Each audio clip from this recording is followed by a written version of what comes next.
Hi hello வணக்கம் and welcome back to our channel. நீங்கள் பார்த்துக்கொண்டு இருப்பது கேரளா லைஃப் ஸ்டைல். ஸோ நேற்று வந்து 41, அதாவது மண்டலம் அந்த சபரிமலையில் அந்த பூஜையோட வந்து நேற்று 41வது நாள். ஸோ 41 மகோத்சவம் வந்து நேற்று நடந்துச்சு வீட்டு பக்கத்தில் உள்ள கோயிலில். அதுக்கு தான் வந்து நாங்கள் போயிருந்தோம். வீட்டிலே வந்துட்டு தாளை ஒருக்கி கொண்டு போயிருந்தோம். தாளை வந்து ஒரு கோயிலேருந்து ஐயப்பன் கோயிலுக்கு வந்து வேறொரு கோயிலேருந்து ஐயப்பன் கோயிலுக்கு கொண்டு போவாங்க.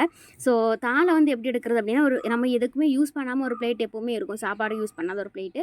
அதில் வந்து பூ வச்சு டெக்கரேட் பண்ணி நடுவில் தேங்காய் வச்சு அதில் எண்ணெய் ஊற்றி கீழே வெள்ளை துணி சுற்றி திரி உண்டாக்குவாங்க. அதுவும் வச்சுட்டு விளக்கு பொறுத்து இங்கேருந்து அந்த கோயிலுக்கு கூட்டு போவாங்க. ஸோ நேற்று வந்து காவடிலாம் வந்து இருந்துச்சு. எல்லாமே பார்க்கறதுக்கு செம்மையாக இருந்துச்சு.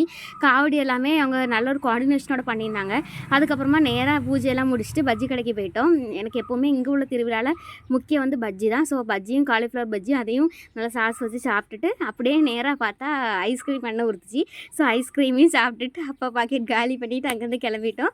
இந்த வீடியோ பிடிச்சிருந்தா லைக் பண்ணுங்கள், ஷேர் பண்ணுங்கள், கமெண்ட் பண்ணுங்கள். மற்றும் பல சுவாரஸ்யமான பதிவுகளை உங்களை சந்திக்கும் வரை உங்களிடமிருந்து விடைபெறுவது உங்களின்